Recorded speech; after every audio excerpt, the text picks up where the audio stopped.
சேர்ந்த அர்ச்சுனன் அவர்களுக்கு நமது விழாவின் சார்பாக பொன்னான போற்றியை கௌரவிக்கின்றார்கள்.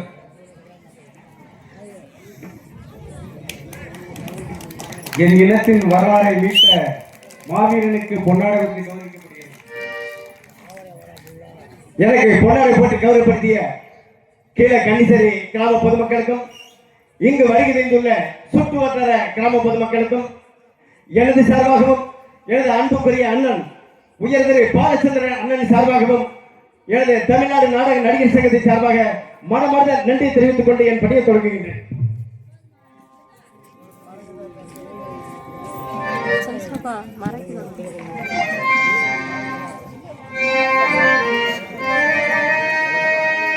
நமது சுதந்திர போராட்ட தியாகி மாவீரன் சுந்தரலிங்கனார் பாடலை பாடிவிட்டு அவருடைய வாழ்க்கை வரலாறை தொடங்குகின்றேன்.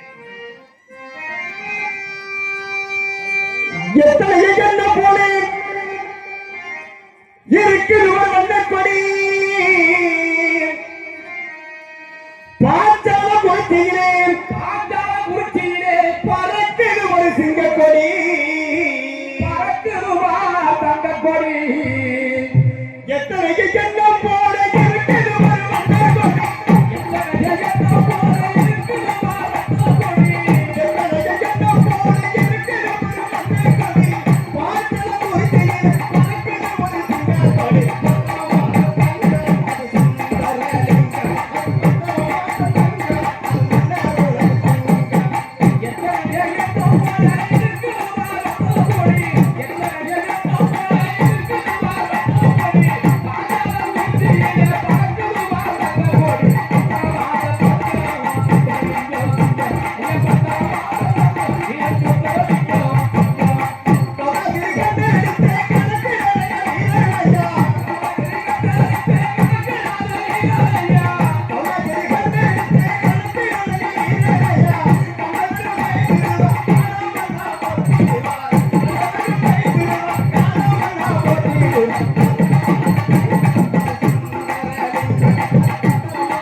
தாயே சக்கரவி வரலாறு விட்டு செல்ல வந்த தேவி எங்கள் குல தேவி உன்னை வணங்காத நாளிலே உன்னை வணங்கி அடியை சுந்தர லிங்கமாகினால் எனது பிறப்பை தொடங்கின்றேன். எனது சொந்தவர் கவலை, எனது தாயார் பேர் முத்துரவி, எனது தந்தையை பேர் காலாடி வீரன். என் தாய் திருந்தோம் அதனை காட்டுக்கு சென்று அதனை கையில் படுத்தி வியாபாரம் செய்த வழக்கம். எனது தந்தையார் தினந்தோறும் கட்டை வெட்டி வியாபாரம் செய்த வழக்கம்.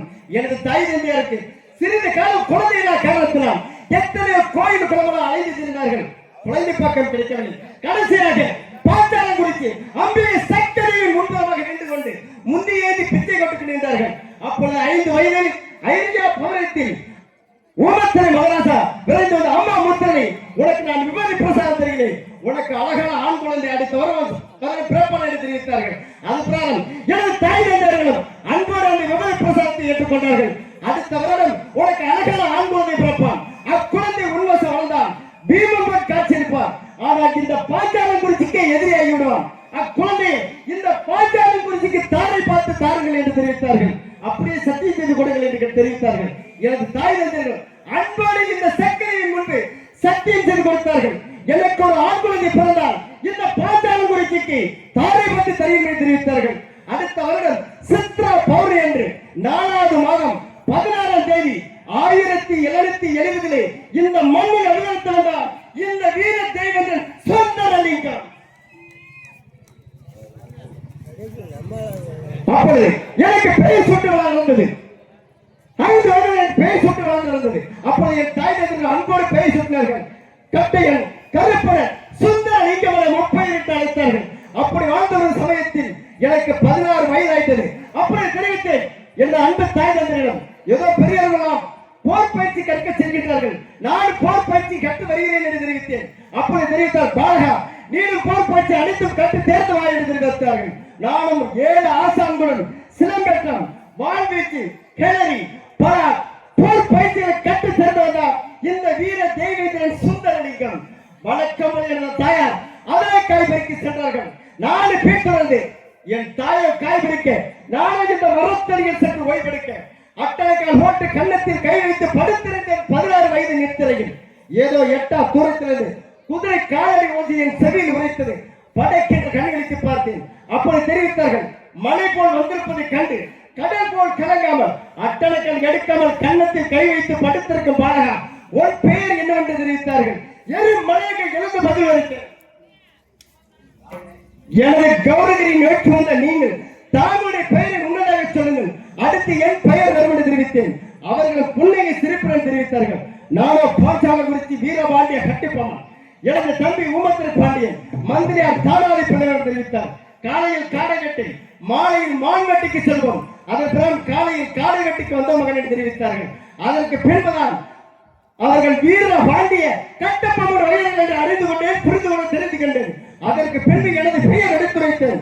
காலாடி தெய்வீகனுக்கும் முத்தி இரணிக்கும் புத்திராய சொல்கிறான் இந்த வீர தெய்வீகன் சுந்தரம் என்று தெரிவித்தேன்.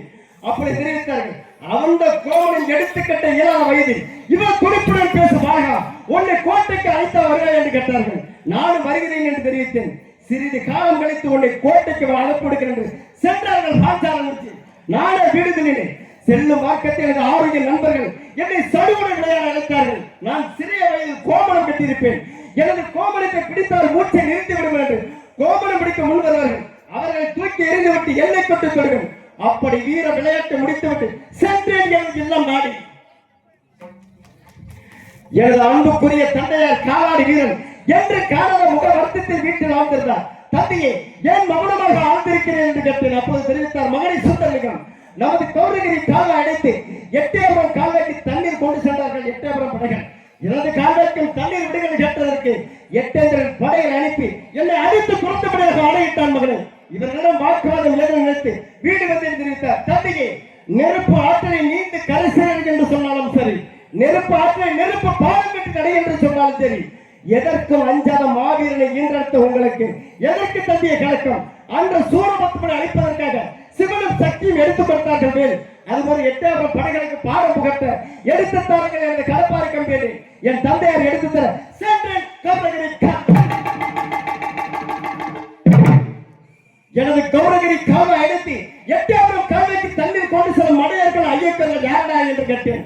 அன்று குதிரைப்படை தளபதி விரைந்து வந்து பாலகா வந்த வழிபார்த்து புறமதி காட்டி ஓடிவிடு என்று தெரிவித்தார்.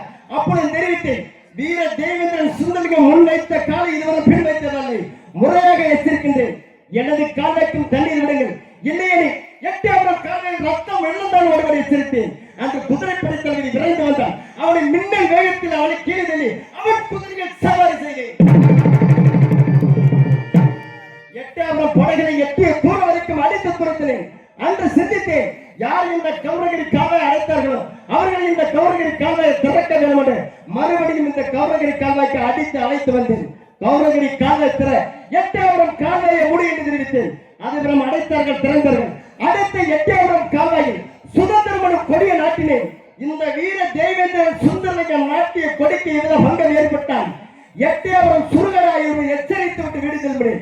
3 நாட்களாக கௌரவடி கம்மல் கரை புரண்டு ஓடியது. எட்டயபுரம்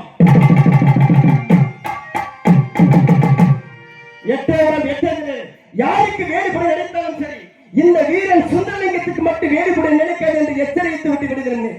ஏதோ பாஞ்சாலம் குறிச்சி கோட்டையில் இருந்து அழைப்பொன்று வந்தது. பாஞ்சாலம் குறிச்சி பாஞ்சாலம் குறிச்சி கோட்டையை சுற்றி பார்த்தேன். அன்று முதல் கோட்டை வாசல் திறந்த வழியாக உள்ளது. அன்று 2 சாமியார்கள் அமர்ந்திருந்தார்கள். சாமியார்கள் விசாரித்தேன், சாமிகளை எங்கு வந்தீர்கள், எதற்காக வந்தீர்கள் என்று கேட்டேன். அப்படி தெரிவித்தார், பாலகா நாங்களும் பட்டினி பசியோடு வாழ்கின்றோம், மகாராஜா தான தர்மம் வாங்கலாம் என்று தெரிவித்தார்கள். மகாராஜா வருகை எதிர்பார்ப்போம் சென்று பொருள்கள் என்று தெரிவித்தேன். மகாராஜா வர கால தாமதங்களாயிட்டது. இதை கண்ட 2 சாமியார்கள் அரண்மனைகளில் கொள்ளையடிக்க பிரிந்தார்கள். கொள்ளை அடித்து விட்டு வெளியில் வரட்டும்படி எதிர்நோக்கிக் கொண்டிருந்தேன். மறுமார்க்கத்தில் ரவரத்தில் பொன்முடி சிறன் வெளியில் வந்தார்கள். அவர்கள் இருவரும் நெஞ்சை பிடித்து உள்ள தள்ளினேன். நான் இருக்க வரையில் ஒரு தூசு கூட வெளியில் செல்ல விட மாட்டேன் என்று தெரிவித்தேன். அப்படி தெரிவித்தார், பாலகா சுந்தரலிங்கம் உனக்கு பாதி பங்கு தெரிகின்றோம், வழிவிடி என்று தெரிவித்தார்கள்.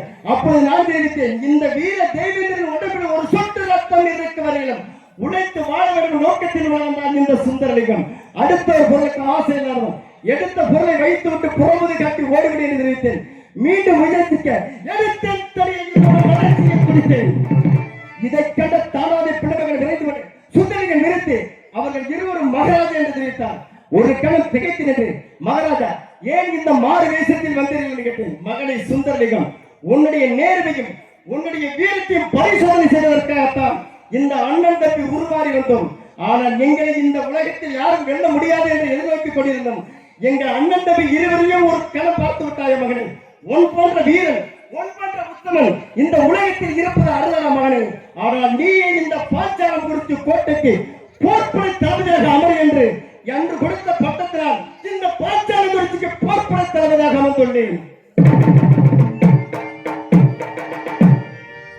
எட்டயபுரம் கோட்டையில் ஒரு நிகழ்வு ஒன்று வந்தது. இதை கருதை அன்பு தந்தையார் வீரபாண்டிய கட்டப்பம்மன் மேல்மாடியில் மௌனமாக உலாவிக் கொண்டிருந்தார். தந்தையே ஏன் மௌனமாக உலாவிக் கொண்டிருக்கிறேன் கேட்டேன். அப்பொழுது தெரிவித்தார், மகனை சுந்தரலிங்கம், எட்டயபுரம் எட்டேந்திரன் ஒரு பேர் குதிரை நடக்கின்றாரோ, அந்த குதிரை யாரை நடக்கின்றார்களோ குதிரையும் பரிசாகவும் 1000 பொன் பரிசாகவும் தருகிறோம் என்று தெரிவித்திருக்கின்றார் மகனை என்று தெரிவித்தார்.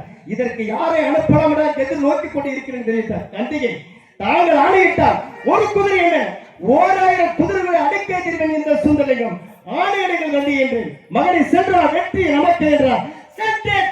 எட்டயபுரம்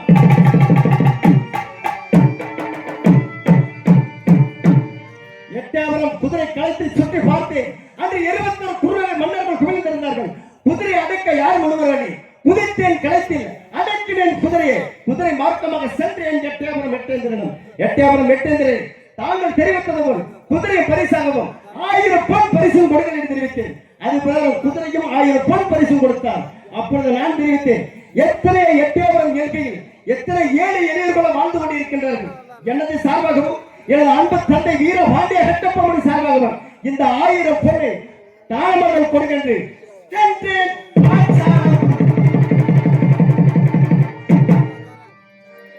6000 வயதுக்கு அப்பா இருந்து வந்த அந்நிய நாட்டு ஆங்கிலேயன் கொடிய சண்டாளன் என் தந்தையர்களை மீட்டி கேட்பதற்காக ராமநாதபுரத்தை சிவகங்கை சென்று விடுவார். சிவகங்கை வரை சொல்லி மதுரை சென்று விடுவார். மதுரை வரை சொல்லி கல்வி சென்று விடுவார். கடைசியாக ராமநாதபுரம் எழுகட பக்கத்தில் மீட்டிங் நடத்தி வரி என்று கேட்க என் தந்தையார் கொடுக்க மறுக்க அனைத்து கொடிய சண்டாளன்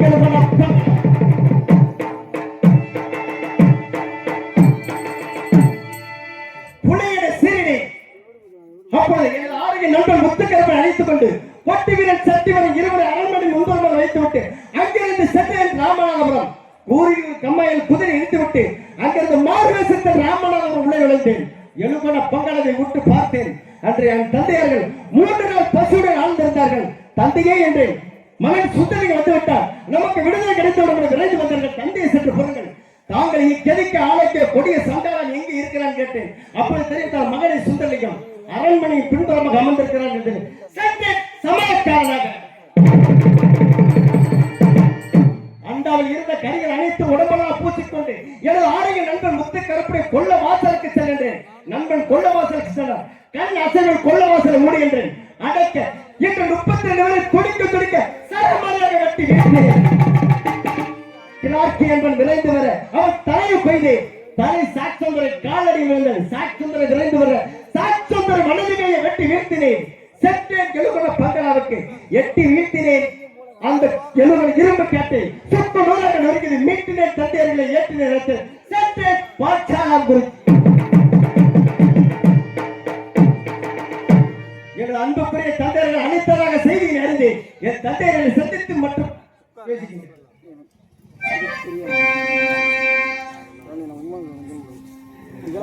குதிரை காலடியில் கொண்டவன்